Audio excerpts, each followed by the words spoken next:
I happened to catch the news item last night on TV1 about that primary school staffing review.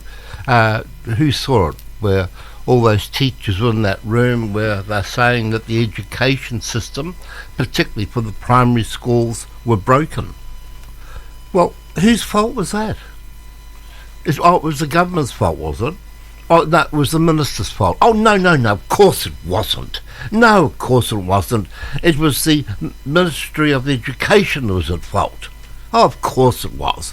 Not one of those people sitting in that room who have for 20 years have been working for the Education Department of New Zealand in the primary school level, none of them at fault. None of them at fault, but they can sit there and say that the whole thing is broke, that the whole system is broken. So they blame everybody else but themselves. Why is the education broke? Why is the education in New Zealand so bloody awful? It's because of those people, yes, those people you saw sitting in that room who are saying, oh, the education is broke. We can't do our job. What have they been doing over the past 20 years? Do they just sit there like I know they do? They have all these changes thrown at them and no one questions them. No one will stand up and say, hey, this is not good enough. Oh, no, don't be silly. They're school teachers. They were brainwashed back in university when they were going for their teacher's degree. And can I tell you how they are brainwashed and how they become absolutely gutless and brainless when it comes to administration of the job that they do and a job that they say they love? How could you love a job where there's so much barrier put up for you to do a good job? The excuse the teachers use, of course, is, oh, while we cannot help living these times, we can push against the prevailing and faulty view of government. Of course they can, but do they? Of course they don't. Now, to fix this problem, don't rely on those teachers. They're not really that interested in fixing this problem, not the bias and not the fact that teachers live in an alternative woke universe. As a parent and a grandparent, you've got to realise that this is a fact of life. That in reality out there in our public schools is that teachers are not unbiased. Teacher training was eye-opening in this regard. Teachers in New Zealand are drawn mostly from the left side of the political spectrum. Many who go into teaching intend to push certain social agendas. And as a teacher wrote, that they can recall teachers who want to ensure their students were forced to read more literature showing different kinds of family structures to counter the heteronormative bias.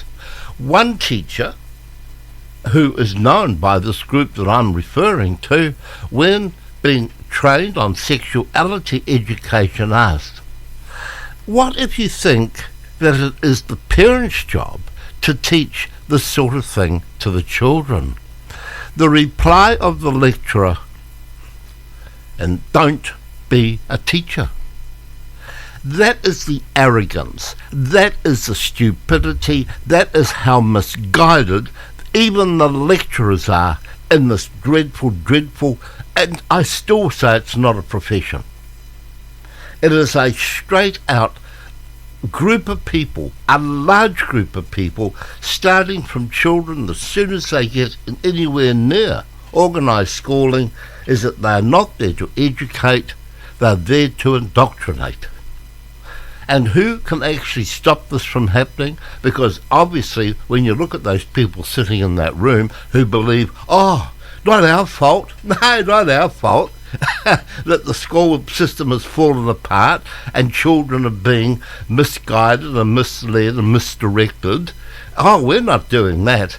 Okay, they think that this is where the responsibility comes back to the parent and to the grandparent and to the aunties and to the uncles and to anyone out there who believes that these people who have the gall to call themselves teachers, that they can get away with it.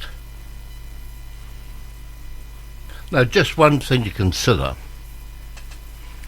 The state school, not only one, but there is one state school I definitely know of, on its public Facebook page posted a parent's guide to Black Lives Matter, which contains sections such, "How do I explain white privilege?" and the danger of saying my child isn't racist. The booklet suggests further resources for parents to investigate. Let's just say the list is hardly apolitical. To give you an idea of the quality of the resources, let's highlight two. Parents are encouraged to get hold of Innocento Nagara's A is for Activist, for age of a child age 1. Now, this is coming from the bloody education and the teachers who actually adopt this and support this. And to me, this is absolutely irresponsible. In fact, this proves what a pack of morons who are in that particular job of teaching. This particular book, A is for Actives, for children the age of 1 and up. It's an ABC book packed with definitions and eye-catching pictures that help children engage in and understand activism. Seriously, just think about this. Just think about this for a moment. Activism for children aged 1 up? What's wrong with these teachers? They actually write this into their Facebook. They believe it. No wonder teachers live in an alternative woke universe, because I think they're all a pack of nutters of the first degree.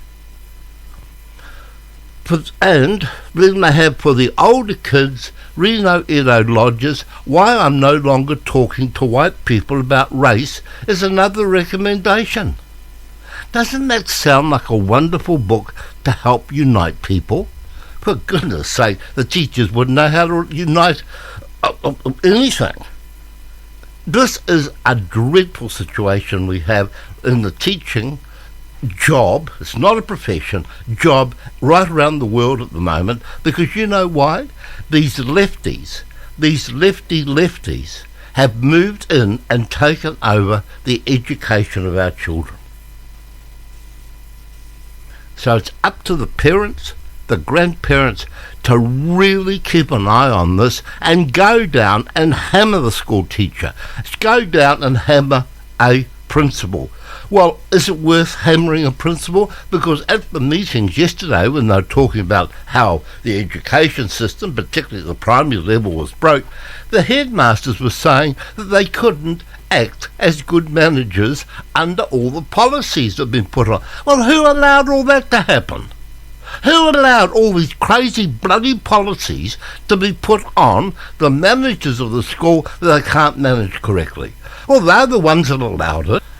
The older teachers would remember a man called R.J. Evans, and he was the principal of the Ardmore Training College. A lovely, lovely man, a lovely, lovely teacher, and he was a good teacher because I had him in my intermediate years. And I met R.J. many years later, and he was in that position as principal at Ardmore. And I would love to have had a talk to him right today and ask him what he thought about what was going on. Because back then, we had real teachers. We had teachers who were not political, who were not screwed up in the head, who had not gone off and been completely indoctrinated by the crazy university system and by the lecturers, which they now have to attend to get their teacher's degree. That's where it all started to go wrong. When the universities started to get control of the brains and the minds and the thinking of these so-called teachers. I am really concerned. I tell you what, if I was a parent today, I wouldn't allow my child to go anywhere near these public schools. Wouldn't even think of it. I'd prefer to teach my children at home. That is unless of course you can find a school whereby they do employ that type of policy. But then, of course, the sad part about it is that you then are paying for the education twice. You are paying in your taxes, the education for these nincompoops who are absolute bloody morons standing in front of your class, and then you're having to pay the same amount again, which equivalent to the tax amount, to put your children through proper teaching environment.